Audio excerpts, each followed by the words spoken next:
కుటుంబం క్షేమంగా ఉండడానికి చేయాల్సిన పూజల్లో గడప పూజ కూడా ఒకటి. ఇంటి గడపను సింహద్వారమని, లక్ష్మీ ద్వారమని, ద్వారలక్ష్మి అని కూడా అంటారు. ఈ గడపకు ఎర్రమన్ను, పసుపు, కుంకుమ, పువ్వులు పెట్టడం చాలామంది చేస్తారు. గడపలకు తోరణం కట్టి దేవతలకు ఆహ్వానం పంపుతారు. గుమ్మానికి తోరణం కట్టడం అంటే సుఖ సంతోషాలకు, దేవతలకు ఇంట్లోకి గౌరవంగా ఆహ్వానించటం, ఎటువంటి అమంగళం జరగకూడదు అని హెచ్చరించటం. గడపను పూజించి కొన్ని సమస్యలకు పరిష్కారాన్ని పొందవచ్చు. పెళ్లి కాని అమ్మాయిలు ఎన్ని సంబంధాలు చూసినా కుదరక జాతకం దగ్గర కానుకల విషయంలోనో ఏదో ఒక ఆటంకం జరుగుతూ ఉంటే, పెళ్ళి ఆలస్యం అవుతూ ఉంటే 16 రోజులు ఈ గడప పూజను చేసుకోవాలి. ఉదయం 3 గంటలకు ఈ పూజ చేయాలి. 16 రోజుల పాటు ఆటంకం లేకుండా అదే సమయంలో పూజ చేయాలి. మొదట గడపను నీటితో 3 సార్లు కడగాలి. తర్వాత పాలు పోసి కడగాలి.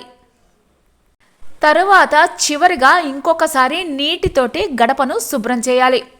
గడపకు పసుపు, కుంకుమ, పువ్వులు పెట్టి అలంకరించాలి. చిన్న పళ్ళెంలో 3 ఒత్తులు ఒకే దీపంలో పెట్టి ఆవు నెయ్యి కానీ నూనె కానీ పోసి దీపాన్ని వెలిగించాలి.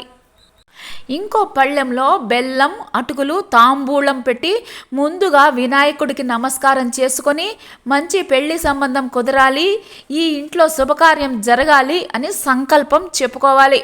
వెంకటేశ్వర స్వామి అష్టోత్తరం, లక్ష్మీ అష్టోత్తరం చదువుకొని హారతిని ఇవ్వాలి. గడప దగ్గర పెట్టిన దీపానికి నమస్కరించాలి. పూజ అయిన వెంటనే వెళ్ళి నిద్రపోకూడదు. ఒక అరగంట అయినా అలాగే ఉండాలి. అదే విధంగా పూజ గదిలో కూడా దీపాన్ని వెలిగించాలి.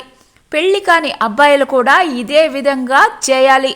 లేదా ఆ ఇంట్లో మంచి అమ్మాయి భారీగా రావాలి అని పిల్లవాడి తల్లి కోరుకుని కొడుకుకు సంబంధించిన వస్త్రం ఏదైనా భుజాన వేసుకుని 16 రోజులు గడప పూజ చేయాలి. ఇంట్లో సమస్యలు ఉన్నా, ఇంటిపైన అప్పు కానీ, ఇంటి పత్రాలు తాకట్టులో ఉన్నా, కోర్టు గొడవలు ఉన్నా కూడా ఆ ఇంటి యజమాని భార్యాభర్తలు ఇద్దరు కలిసి గడప పూజ చేసుకోవాలి.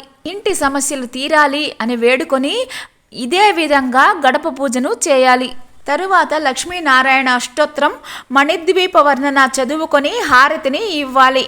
ఆ ఇంటిపైన ఉన్న సమస్యలన్నీ తీరిపోతాయి. గడపను పవిత్రంగా చూడాలి. దాని మీద కూర్చోవడం, తొక్కడం చేయకూడదు.